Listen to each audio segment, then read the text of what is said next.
إن الحمد لله نحمده ونستعينه ونستغفره ونعوذ بالله من شرور أنفسنا ومن سيئات أعمالنا من يهده الله فلا مضل له ومن يضلل فلا هادي له وأشهد أن لا إله إلا الله وأشهد أن محمدًا عبده ورسوله أما بعد فإن خير الحديث كتاب الله وخير الهدي هدي محمد صلى الله عليه وسلم وشر الأمور محدثاتها وكل محدثة بدعة وكل بدعة ضلالة وكل ضلالة في النار فأعوذ بالله من الشيطان الرجيم بسم الله الرحمن الرحيم قال الله تبارك وتعالى يا أيها الذين آمنوا ادخلوا في السلم كافة ولا تتبعوا خطوات الشيطان إنه لكم عدو مبين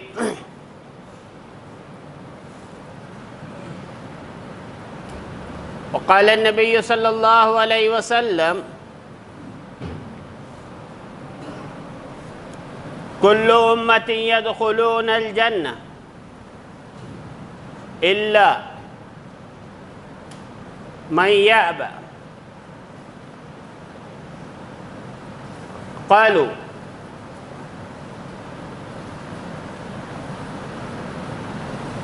من أبى يا رسول الله قال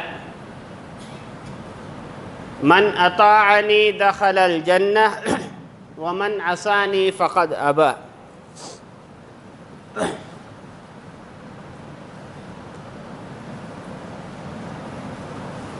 ہر قسم کی تعریف بڑائی و بزرگی اس وحدہ لا شریک کے لیے سزاوار ہے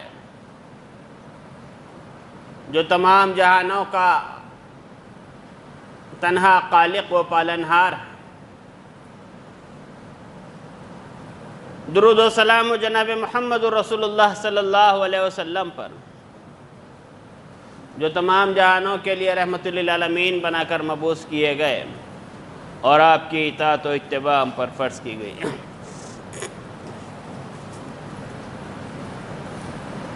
محترم حاضرین، خطبہ مسنونہ کے بعد میں نے آپ کے سامنے سورہ بقرہ کی آیت نمبر 208 تلاوت کیا ہے۔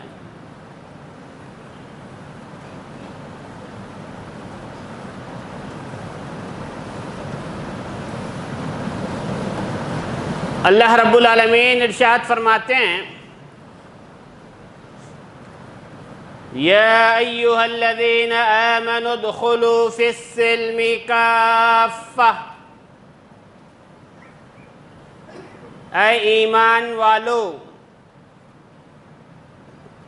تم پورے کے پورے اسلام میں داخل ہو جاؤ۔ وَلَا تَتَّبِعُوا خُطُوَاتِ الشَّيْطَانِ، اور شیطان کے نقش قدم پہ نہ چلو۔ إِنَّهُ لَكُمْ عَدُوٌّ مُبِينٌ، یقیناً وہ تمہارا کھلا ہوا دشمن ہے۔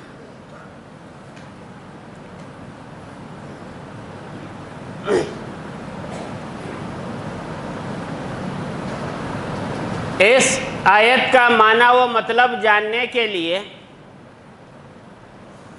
اس حدیث کا جو بیک گراؤنڈ ہے، اس آیت کا جو پس منظر ہے وہ اپنے ذہن میں رکھیں۔ انشاءاللہ اس کے پس منظر کو آپ ذہن میں رکھیں گے تو آیت اچھی طرح سمجھ میں آئے گی۔ یہ آیت بڑی مشہور ہے اور اس کا پس منظر یہ ہے کہ اللہ کے رسول صلی اللہ علیہ وسلم کی دعوت توحید پر جن خوش نصیبوں نے لبیک کہا، آپ کی دعوت کو سچے دل سے اپنایا، اسلام لے کر آئے، ان خوش نصیبوں میں ایک نام یہودیوں کے بہت بڑے عالم عبداللہ بن سلام رضی اللہ عنہ کا بھی ہے۔ کیا نام؟ عبداللہ بن سلام۔ اور عبداللہ بن سلام رضی اللہ عنہ اپنے دور کے بہت ایجوکیٹ آدمی تھے، تورات کے بہت بڑے عالم تھے، ان سے زیادہ تورات جاننے والا کوئی نہ تھا، اتنے بڑے وہ تھے۔ جب اسلام لے کر آئے تو یہودی مذہب کی جو تعلیمات تھی، جیسے آج جمعہ کا دن ہے، جمعہ کا دن ہمارے پاس بڑا معزز ہے، بڑا محترم دن آج ہمارے پاس ہے، اسی طرح آسمانی مذاہب کی جو ماننے والی قومیں ہیں، اللہ نے ہر ایک کو ایک دن دیا تھا۔ یہودیوں کو اختیار دیا کہ بھئی تم عبادت کے لیے کوئی دن چوائس کر لو، یہودیوں نے ہفتے کے دن کا انتخاب کیا۔ عیسائیوں کو اجازت دی تو عیسائیوں نے اتوار کے دن کا انتخاب کیا۔ اور جمعہ کی فضیلت کس کے حصے میں آئی؟ مسلمانوں کے حصے میں آئی۔ چنانچہ عبداللہ بن سلام رضی اللہ عنہ جب اسلام لے کر آئے تو یہودی تعلیمات میں ایک بات یہ تھی کہ ہفتے کے دن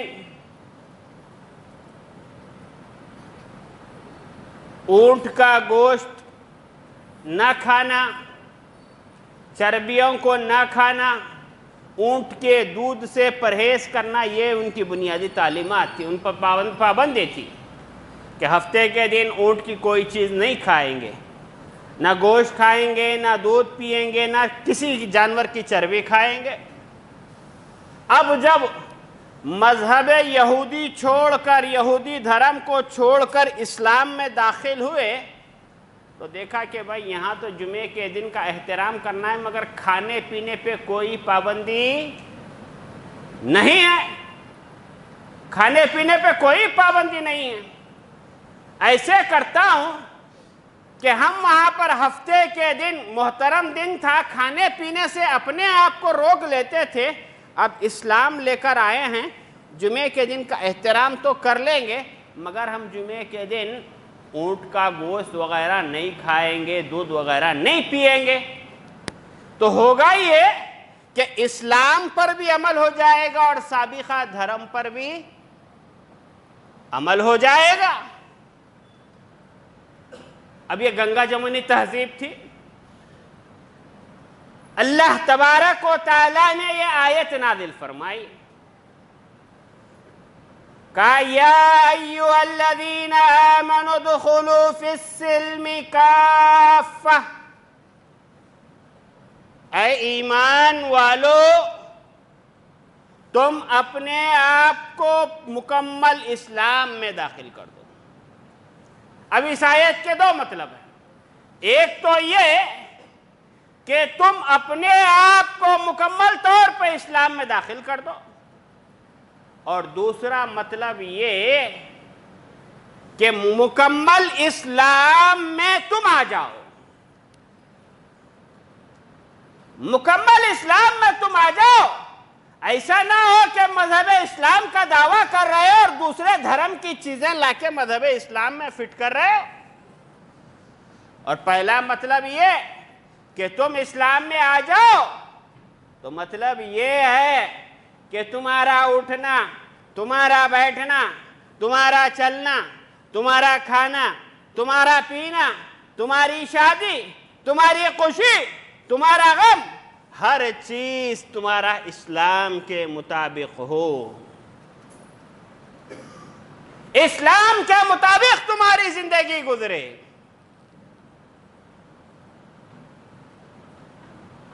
آج آپ دیکھیں کہ عبداللہ بن سلام رضی اللہ عنہ معمولی آدمی نہیں ہیں، محمد الرسول اللہ صلی اللہ علیہ وسلم کے صحابی ہیں، یہودیوں کے بہت بڑے عالم ہیں۔ اس دھرتی پر عبداللہ بن سلام سے زیادہ تورات جاننے والا کوئی نہیں۔ نبی صلی اللہ علیہ وسلم موجود ہیں، مگر دوسری چیزیں داخل اسلام میں نہیں کر سکتے۔ آج ہم مسلمان ہوتے ہوئے کتنے ایسے کام ہیں جو اسلام کے نام پہ کر رہے ہیں، شریعت سمجھ کے ہم کر رہے ہیں، مذہب کا حصہ سمجھ کے ہم کر رہے ہیں، نہیں کرتے ہیں تو ان سے خوف کھاتے ہیں۔ ہماری کوئی خوشی، ہمارا کوئی غم اس وقت تک پورا نہیں ہوتا جب تک کہ بدعت خرافات ہم داخل نہ کرتے۔ آج ہمارے پاس دین کیا ہے؟ دین آبا پرستی کا نام ہے۔ آج ہمارے پاس دین پیر پرستی کا نام ہے۔ آج ہمارے پاس دین پنجا پرستی کا نام ہے۔ آج ہمارے پاس دین تعویذیں لٹکانے کا نام ہے۔ آج ہمارے پاس دین نیمبوئیں چھڑکنے کا نام ہے۔ آج ہمارے پاس دین انڈے وارنے کا نام ہے۔ گویا ہم نے اس کو اسلام کا حصہ سمجھ لیا، اسلام کا حصہ سمجھ لیا۔ ہمارا کوئی کام بدعت و خرافات کے بغیر مکمل نہیں ہوتا۔ مثال کے طور پر آپ دیکھیں کہ مذہب اسلام کی بیوٹی، مذہب اسلام کا حسن، مذہب اسلام کی خوبصورتی یہ ہے کہ مذہب اسلام ہماری خواہشات کے مطابق ہے۔ مذہب اسلام ہماری خواہشات کا احترام کرتا ہے۔ کیسے؟ آپ دیکھیں کہ اگر کسی گھر میں لڑکا یا لڑکی پیدا ہوتی ہے، نوالد آتا ہے، تو اسلام ہماری خواہش کا احترام کرتا ہے، کہتا ہے کہ دیکھو جس کو ہم نے اولاد کی نعمت سے نوازا اسے چاہیے کہ وہ عقیقہ کرے۔ لڑکا ہو تو 2 بکرے، لڑکی ہو تو 1 بکرا ذبح کرے۔ اسلام ہماری خواہش کے مطابق ہے کہ نہیں ہے نا؟ ہماری خوشیوں کا احترام کیا کہ نہیں کیا؟ اسلام نے برابر کیا۔ لیکن اب ہم لوگوں نے کیا کیا؟ اسلام کو بازو کو رکھ دیا۔ جب تک ہم چھلا نہیں کریں گے، جب تک ہم چھٹی نہیں کریں گے، جب تک ہم بسم اللہ کے لڈو نہیں بانٹیں گے، جب تک ہم ختنہ کے پھول نہیں پہنائیں گے، چین اور سکون نہیں ملتا، پیٹ کا کھانا ہضم نہیں ہوتا۔ اور کیا سمجھتے ہیں؟ یہ سب اسلام ہے، اسلام کے نام پہ لوگ کر رہے ہیں۔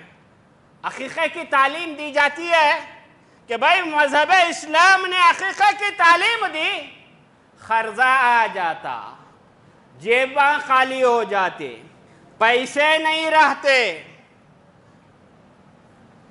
اور اتنا ہی نہیں بلکہ اسلام کے نام پر بچے کے سر کے بال نکالنے کے لیے غیر اللہ کے آستانوں پہ بچوں کو لے جاتے ہیں، شرکیہ کام ہم کرتے ہیں۔ اسلام کہتا ہے یا ایھا الذین آمنوا ادخلوا فی السلم کافہ، اے ایمان والو تم اسلام میں پورے کے پورے آ جاؤ، پورے کے پورے آ جاؤ۔ اسلام تمہاری خواہشات کے مطابق ہے، اسلام تمہاری خواہشات کی قدر کرتا ہے، اسلام تمہاری خوشیوں میں برابر کا شریک ہے۔ آدمی کا اگر انتقال ہو جاتا ہے، اسلام نے تعلیم دیا کہ دیکھو جانے والا تمہاری دعاؤں کا سب سے زیادہ مستحق ہوتا ہے، سب سے زیادہ مستحق ہوتا ہے.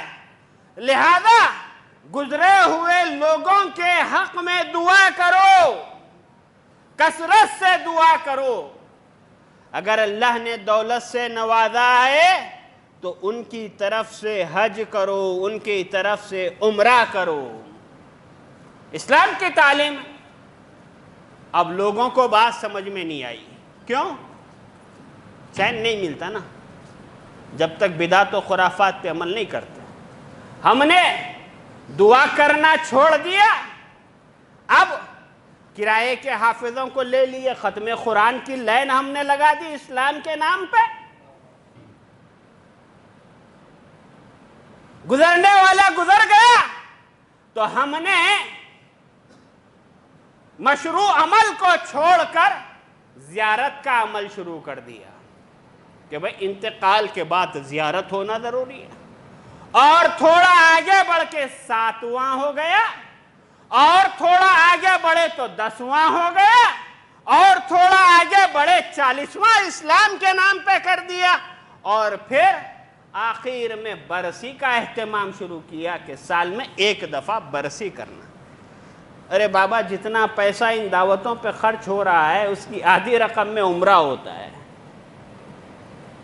عمرہ ہوتا ہے. یہ ایسے اعمال ہے جس کی وجہ سے اعمال حسنہ کی عمارت منہدم ہو جاتی ہے، غارت ہو جاتی ہے. یہ وہ کام ہے جس کی وجہ سے بروز قیامت آدمی محمد رسول اللہ کی شفاعت سے محروم ہو جاتا ہے. اسی لیے کہا جا رہا ہے یا ایھا الذین آمنوا ادخلوا فی السلم کافہ، اے ایمان والو اسلام میں پورے کے پورے آ جاؤ، پورے کے پورے آ جاؤ. اسلام کیا ہے؟ اسلام نام ہے اپنے آپ کو سلنڈر کر دینے کا. سلنڈر کرنے کا نام اسلام.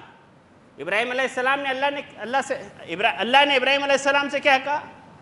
اذ قال له ربه اسلم. جب ہم نے ابراہیم سے کہا کہ ابراہیم اپنے آپ کو سلنڈر کر دو، قال اسلمت لرب العالمین، کہا پروردگار میں نے اپنے آپ کو تیرے حوالے کر دیا، تیرے سلنڈر کر دیا. دین اسلام یہ اطاعت کا نام ہے، یہ اتباع کا نام. دین اتباع کا نام ہے کہ آدمی قرآن اور حدیث کی پیروی کرے، یہ نام دین. دین خواہشات پہ چلنے کا نام نہیں ہے. دین آبا پرستی کا نام نہیں ہے. دین پیر پرستی کا نام نہیں ہے.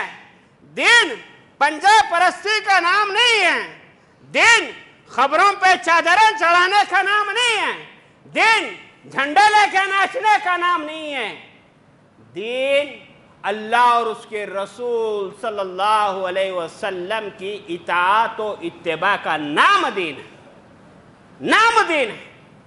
اور یاد رکھنا، ایک بات یاد رکھنا، کسی کی ذات اور کسی کی بات، یہ 2 باتیں یاد رکھیے.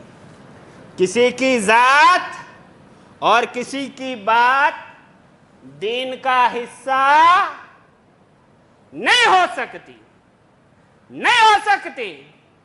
کیسے؟ حضرت عمر رضی اللہ عنہ کا کتنا بڑا مقام ہمارے پاس ہے کہ نہیں؟ اللہ کے رسول صلی اللہ علیہ وسلم نے حضرت عمر بن خطاب رضی اللہ عنہ کے تعلق سے فرمایا تھا لو كان نبی بعد لكان عمر بن الخطاب، کہ اگر میرے بعد نبوت کا سلسلہ جاری ہوتا تو اس کے حقدار کون تھے؟ عمر بن خطاب تھے. یہی عمر بن خطاب رضی اللہ عنہ.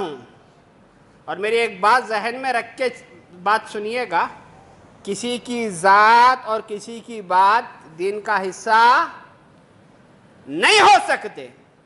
یہی عمر بن خطاب رضی اللہ عنہ ہے ایک مرتبہ تورات اٹھا کر اللہ کے نبی صلی اللہ علیہ وسلم کے پاس لے آئے اور اللہ کے نبی صلی اللہ علیہ وسلم کو دکھا کر کہنے لگے اے اللہ کے رسول صلی اللہ علیہ وسلم، یہ تورات ہے، اس میں کتنی اچھی اچھی باتیں لکھی ہوئی ہیں، اور زور زور سے پڑھنے لگے۔ اللہ کے نبی صلی اللہ علیہ وسلم نے اپنے چہرے کو پھیر لیا، حضرت عمر بن خطاب پڑھتے رہے، حضرت ابو بکر صدیق رضی اللہ عنہ وہاں پہ بیٹھے ہوئے تھے۔ فرمایا سکلت کا امک یا ابن الخطاب، کہ اے ابن خطاب تمہارے منہ پر مٹی پڑے، تمہاری ماں تمہیں گم کرے، کیا تم اللہ کے رسول صلی اللہ علیہ وسلم کے چہرے کو نہیں دیکھتے؟ چہرے کو نہیں دیکھتے کہ اللہ کے نبی کے چہرے کا رنگ بدل گیا ہے؟ فوراً حضرت عمر بن خطاب نے تورات کے نسخے کو بازوق رکھ دیا۔ اللہ کے نبی صلی اللہ علیہ وسلم نے عمر بن خطاب سے فرمایا لو کان موسیٰ حیا ما وسعہ الا اتباع، کہا کہ اگر آج موسیٰ علیہ السلام زندہ ہوتے تو موسیٰ علیہ السلام بھی امتی بن جاتے، میری اتباع کے بغیر ان کو چارہ نہیں تھا۔ وقت کا جلیل القدر نبی، اولو العزم پیغمبروں میں جس کا نام ہے، فرمایا کہ اگر آج موسیٰ علیہ السلام میرے زمانے کو پا لیتے تو وہ بھی امتی بن کے آتے۔ تو آج کس کی بات دین کا حصہ ہو سکتی ہے؟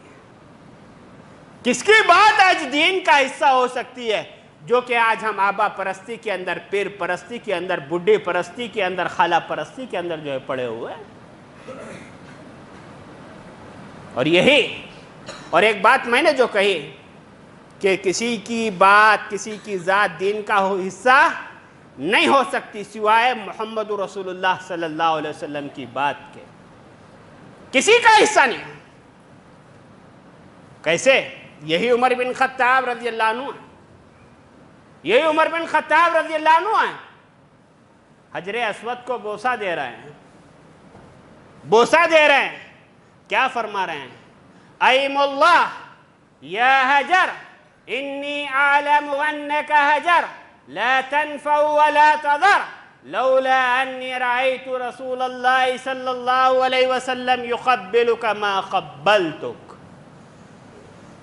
اللہ کی قسم، اے پتھر، میں جانتا ہوں تو ایک پتھر ہے، نہ تو کسی کو فائدہ دے سکتا ہے، نہ تو کسی کو نقصان پہنچا سکتا ہے۔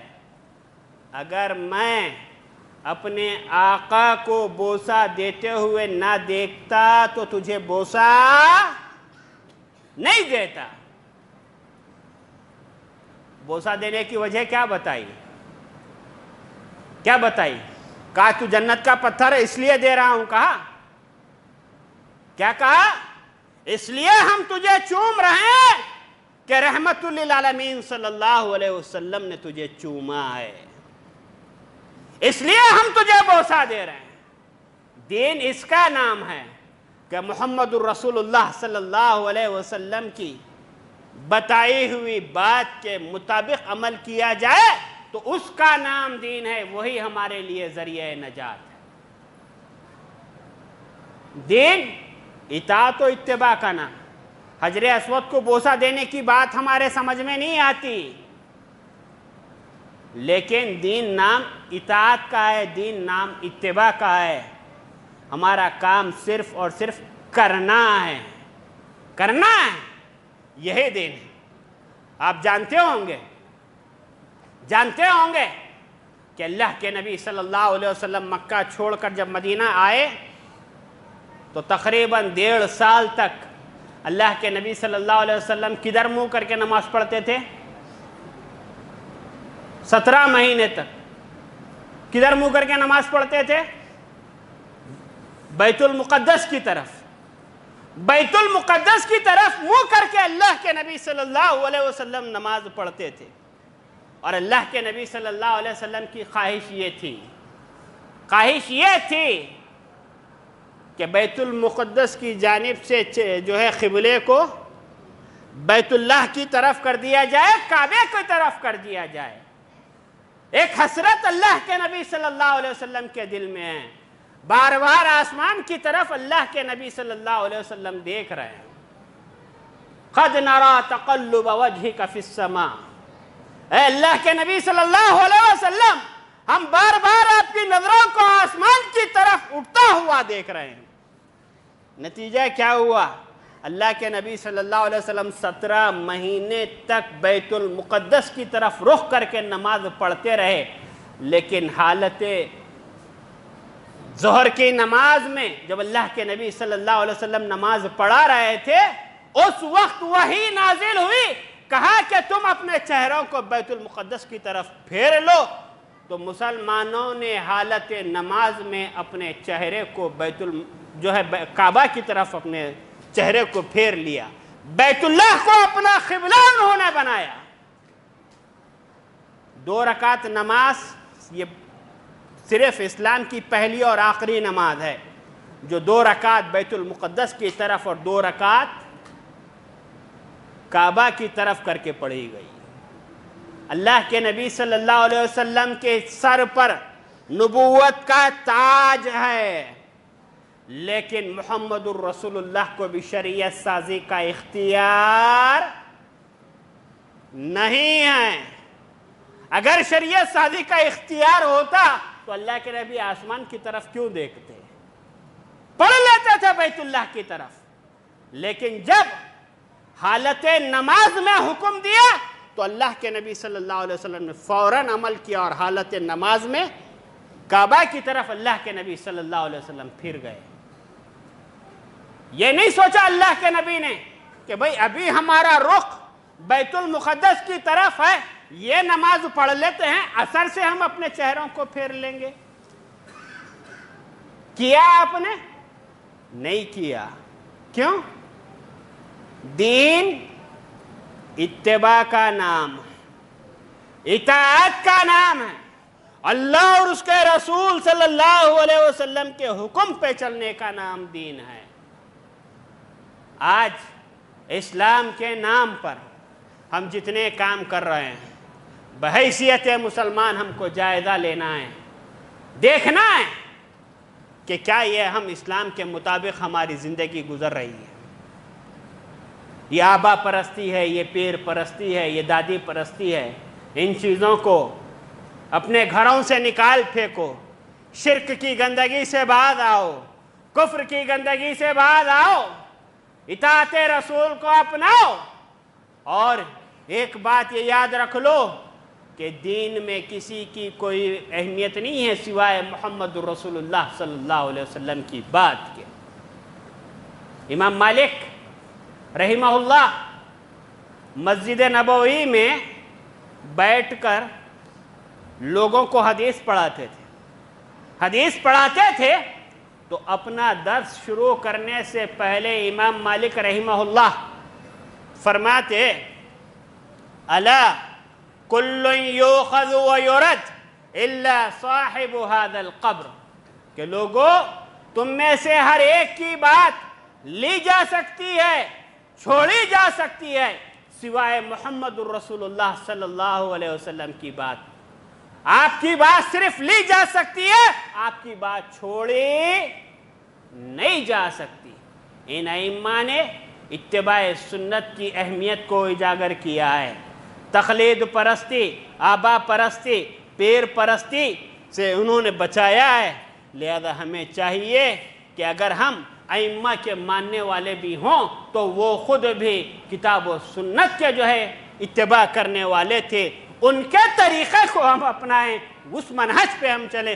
اللہ رب العالمین سے دعا ہے کہ اللہ رب العالمین ہمیں کتاب و سنت کی اتباع کرنے کی توفیق عطا فرمائیں۔ اور یاد رکھیں میرے بھائی، یہ جو دین ہے یہ دین اطاعت و فرما برداری کا نام دین ہے۔ اللہ کے پاس ہم کو جانا ہے، اللہ کے پاس ہم کو جواب دینا ہے۔ ہم اللہ کے پاس ایسے جائیں کہ ہمارے نام اعمال شرک کی گندگی سے، کفر کی گندگی سے، بدعت و خرافات کی خباثت سے ہم پاک و صاف رہیں۔ اللہ سے دعا کریں، اللہ جب تک رکھ، اسلام پر رکھ، مسلمان بنا کر رکھ، اللہ تیرا فرما بردار بنا کر رکھ۔ ہم جانتے ہیں موت کا پروانہ کبھی بھی آ سکتا ہے، موت کا الارم نہیں ہوتا۔ ابھی آپ دیکھیں مسجد کے ایک خادم جناب عمرو با عثمان، پچھلے 20 سال سے میں ان کو جانتا تھا، بڑا بے لوث وہ خادم تھا۔ مسجد کی انہوں نے خدمت کی، مدرسے کی انہوں نے خدمت کی، بورویلوں کا انہوں نے انتظام کیا، جو کچھ ہو سکتا تھا اس ناتواں جسم سے بندے نے کوشش کی ہے۔ ہاں وقتی طور پر وہ جذباتی ضرور تھے، ان کے جہاں اچھے کارنامے ہیں وہیں پر جذباتی ہونے کے اعتبار سے بعض لوگوں کو تکلیف بھی ہوئی ہوگی۔ میں اپنی جانب سے، ذمہ داران مسجد کی جانب سے گزارش کرتا ہوں کہ اگر ان کی ذات سے، ان کی بات سے کسی کی دل آزاری ہوئی ہے، تکلیف ہوئی ہے، تو جو ہے اپنے دل کو بڑا کیجئے، ظرف کو بلند کیجئے اور اللہ کے لیے ان کو جو ہے معاف کر دیجئے، ان کے لیے دعا کیجئے کہ اللہ ان کے حسنات کو قبول فرمائے، اللہ ان کے درجات کو بلند فرمائے۔ اے اللہ بحیثیت بشر جو لغزشیں اس بندے سے ہوئی ہے، اللہ تیری رحمت ہمارے گناہوں سے زیادہ وسیع ہے، اے اللہ تیری رحمت ہمارے گناہوں سے زیادہ کشادہ ہے۔ اللہ اپنے دامن رحمت میں اس بندے کو جگہ عطا فرما۔ اللہ جب تک رکھ، اسلام پر رکھ، ایمان پر رکھ، اے اللہ اپنا قریبی بنا کر رکھ۔ اے اللہ ظالموں کے ظلم سے بچا، حاسدوں کے حسد سے بچا، مکاروں کی مکاری سے بچا، شر پسندوں کے شر سے بچا۔ اے اللہ جو پریشان حال ہے پریشانیوں سے دور فرما، اے اللہ جو مصیبت زدہ ہے مصیبتوں سے دور فرما، جو بیمار ہے شفائے کاملہ عطا فرما، صحت عاجلہ عطا فرما۔ ربنا تقبل منا انک انت السمیع العلیم وتب علینا انک انت التواب الرحیم۔